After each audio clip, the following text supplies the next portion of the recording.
It's a numbers game, live from Las Vegas, Nevada, only on the Vegas Stats and Information Network. Now, live from the VSiN studios, it's your host, Gill Alexander. Back on a numbers game, talking to Las Vegas Cris, defending champion in the 2016 Station's Last Man Standing contest, along with his partner Frank.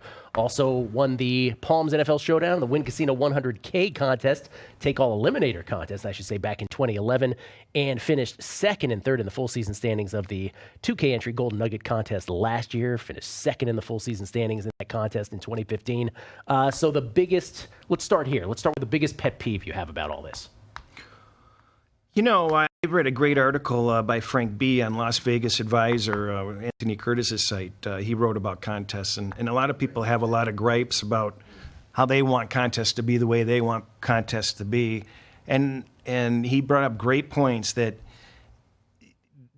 every contest is different, and it's up to you to adapt to them, and that's just the way it is. So it really puts things in perspective. If you don't like a contest, just don't get into it.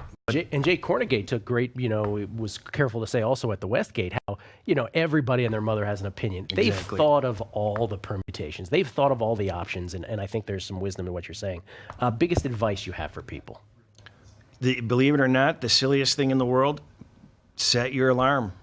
Set in your calendar on your phone, set your alarm. It's so and true. Make sure that you remember to get your picks in. And it sounds silly, but we have missed several times in the past important contests. Last year, somebody important would have been in the Golden Nugget playoffs if he hadn't missed week one. And it sounds stupid, but and then we're in contests that are on the East Coast, and they have different deadlines, and we forget about them because the deadline's in the middle of the day instead of the end of the day. So that'd be my best advice. Also, if you're locally in the stations, the Gridiron Glory, sometimes you can go for losers in some of these contests. I'm not sure which ones have those prizes, but sometimes there's fewer people trying for losers or booby prizes. So you might want to look at those opportunities in various contests. The thing about setting your alarm, I've been in the Super Contest for 3 years. The first year, midway through the season, and that was probably my best season of all the three, my proxy failed to get in my picks on time. And I found out on Twitter, people like, dude. I'm like, what are they talking about? They're saying dude to me on Twitter. They can see that my picks weren't placed in, and that was a hard lesson to learn. Let's put it that way. So I hear you loud and clear. So of all these, which are you going to be in this year then, Chris, you and Frank? I'd like to add one thing.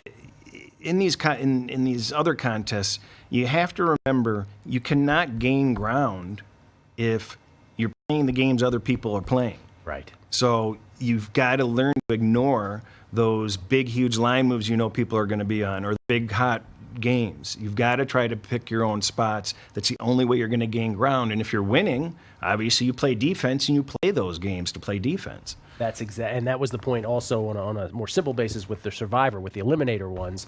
Also, think about what other people are most likely to play oppo on that to win rather than think about surviving game theory. But that's a great point about ones that involve ATS. If you're ahead, it's a different mindset, especially late, than it is if you're trying to catch up. Well, let me put it to you this way also. There's a lot of times in the Eliminator contest where we might want a game, and we might like the other side. Yeah. But if we know it's going to be a popular game, well, we're betting that by just fading them. So we don't need to necessarily whipsaw them unless we're way behind. But you don't necessarily have to take the other side if you know it's going to be a popular game. All great stuff. I wish we had more time, man. I know you had a baseball card background. I know there's great conversation in that as well. Not quite the enjoyable business that you might think it is. Las Vegas Cris, you will be defending your title. Last man standing over at Stations. Oh, yeah. All right. Appreciate it. Gill Alexander on the way. Fantasy football talk with Todd Wright. Your draft is coming up. We got all your answers next at VSiN. This is a numbers game with Gill Alexander on Sirius XM 204.